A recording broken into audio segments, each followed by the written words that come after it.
नमस्ते दोस्तों, आज हम बात करने वाले एक शॉकिंग इकोनॉमिक अपडेट के बारे में।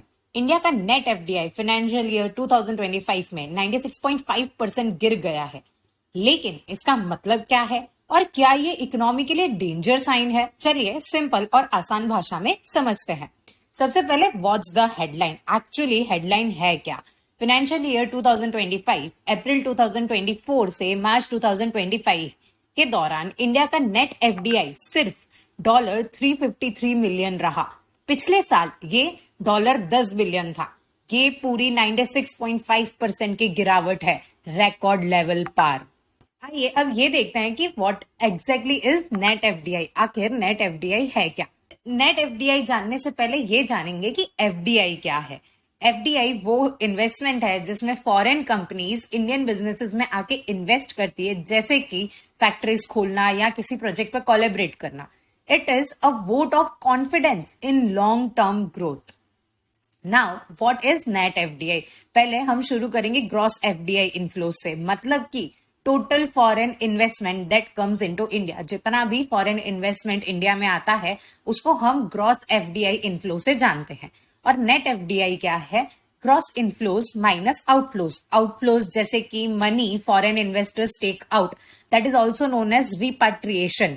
मतलब कि फॉरेन इन्वेस्टर्स का यहाँ जो भी प्रॉफिट हुआ है इंडिया में, वो अपने प्रॉफिट को वापस ले जाते हैं, उसे हम आउटफ्लो कहेंगे या रिपाट्रिएशन कहेंगे। Funds Indian companies invest overseas, और जो इंडियन कंपनीज है जो ओवरसीज इन्वेस्ट करते हैं, जैसे हमारे लिए फॉरेन कंपनीज इंडिया में इन्वेस्ट करती है, वैसे ही इंडियन कंपनीज फॉरेन कंपनीज में भी इन्वेस्ट करती है, तो ये आउटफ्लो काउंट होगा। तो ग्रॉस इनफ्लो माइनस आउटफ्लो से हम नेट एफडीआई निकालेंगे। And also a low net FDI isn't always bad. It could signal maturity, with investors cashing out profits even as new investments pour in. इसका मतलब ये भी हुआ कि अगर पैसे बाहर जा रहे हैं, जो फॉरेन इन्वेस्टर्स पैसे यहाँ से बाहर लेके जा रहे हैं, मतलब कि यहाँ उन्हें प्रॉफिट हो रहा है, उनका इन्वेस्टमेंट उन्हें रिटर्न दे रहा है, और तो और इन्वेस्टमेंट हो भी रहा है, प्रॉफिट भी हो रहा है, और वो लोग अपने पैसे बाहर लेके जा रहे हैं। तो ये काइंड ऑफ इंडिया के लिए एक अच्छी बात है कि यहाँ का जो बिजनेस ग्रोथ है, जो बिजनेस साइकिल है, वो अच्छा चल रहा है। अब अगर हम डिफरेंस देखें कि ग्रॉस और नेट एफडीआई के बीच में डिफरेंस क्या है, तो ग्रॉस क्या है? ग्रॉस सारा इनकम जितना भी फॉरेन इन्वेस्टमेंट से आ रहा है वो ग्रॉस इनकम हो गया, और नेट हुआ कि जो भी अमाउंट बच रहा है रिपेट्रिएशन और आउटवर्ड इन्वेस्टमेंट के बाद वो नेट अमाउंट हो जाता है। For example let's say India में इस बार $1000 करोड़ का इन्वेस्टमेंट होता है, एंड लेट्स से कि टोटल जो आउटफ्लो है रिपेट्रिएशन और आउटवर्ड इन्वेस्टमेंट को कैलकुलेट करके वो $500 करोड़ का होता है।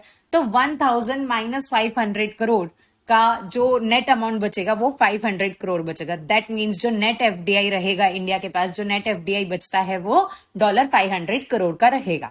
Now the question is why did net FDI dip so hard? Big profit taking via IPOs. Foreign investors ने पैसा निकाला, आईपीओस के थ्रू काफी पैसा निकाला गया, जैसे कि आईपीओस जैसे कि स्विगी, ह्यूंडई, एयरटेल जैसे कंपनीज के स्टेक बेचकर, और रिपेट्रिएशन में $49 बिलियन तक पैसा बाहर गया है। Indian firms investing abroad companies almost spent $29.2 billion overseas, up from $17 billion. This is outward direct investment. Outward direct investment क्या होता है? इंडियन बिजनेसेस जो दूसरी कंट्रीज में इन्वेस्ट करते हैं। Global uncertainty, high interest rate, geopolitical tensions, इन सब ने इन्वेस्टर्स को कॉशियस बना दिया है। Is this drop a bad news? Gross FDI rose by, अभी हम ग्रॉस एफडीआई की बात कर रहे हैं। Gross FDI rose by approximately 13.7% to 81 billion, the highest in 3 years. इसका मतलब ये है कि हमारे पास इन्वेस्टमेंट तो अच्छा खासा आया है, ऑलमोस्ट $81 बिलियन जितना है, which is highest in last 3 years. And economy watchers like RBI, IVCA see this as a healthy market where foreign capital comes and goes smoothly, a sign of financial maturity. मतलब कि investment आया, profit यहां से बाहर गया, ये एक financial maturity का साइन है।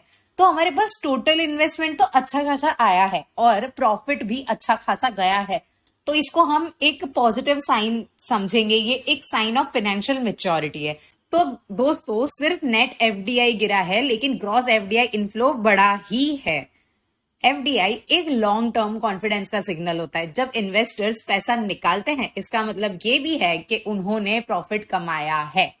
Now talking about risk and opportunities, if repatriation continues unchecked, it could stress the rupee and disturb capital flow stability। और नेट एफडीआई अगर नेगेटिव हो तो बैलेंस ऑफ पेमेंट्स पर भी प्रेशर पड़ेगा, रुपी की वैल्यू भी अफेक्ट होगी। और अगर हम अपॉर्चुनिटीज की बात करें तो strong gross inflows suggest sustained foreign interest. जो इतना अच्छा $81 बिलियन का हमें इन्वेस्टमेंट मिला है, इससे हमें ये समझ आ रहा है कि फॉरेन इंटरेस्ट अब भी इंडिया में सस्टेन किया गया है। इंडियन मार्केट एक अट्रैक्टिंग इकोनॉमी है फॉरेन इन्वेस्टर्स के लिए। और अगर पॉलिसी ट्वीक्स किए गए, इन्वेस्टमेंट नॉर्म्स को सिंप्लीफाई किया गया तो India could rebound. Special focus sectors like manufacturing, finance, energy, communication, this garnered 60% plus of inbound investment. तो हमें इन सेक्टर्स पे और फोकस करके इन्हें और स्ट्रांग बनाना है ताकि मैक्सिमम इन्वेस्टमेंट आ सके। नाउ द क्वेश्चन इज, आगे क्या हो सकता है? आरबीआई और गवर्नमेंट नए पॉलिसी चेंजेस ला सकते हैं ताकि नए इन्वेस्टर्स अट्रैक्ट हो सके।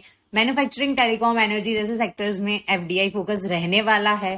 फाइनेंशियल ईयर 2026 में हो सकता है इनफ्लो फिर से बाउंस बैक करे जब आईपीओ रिपेट्रिएशन वेव थोड़ा शांत हो जाएगा। और देखना ये है कि will net FDI bounce back in financial year 2026 as repatriation normalises, or and will the RBI and government tweak policies to encourage new long-term FDI?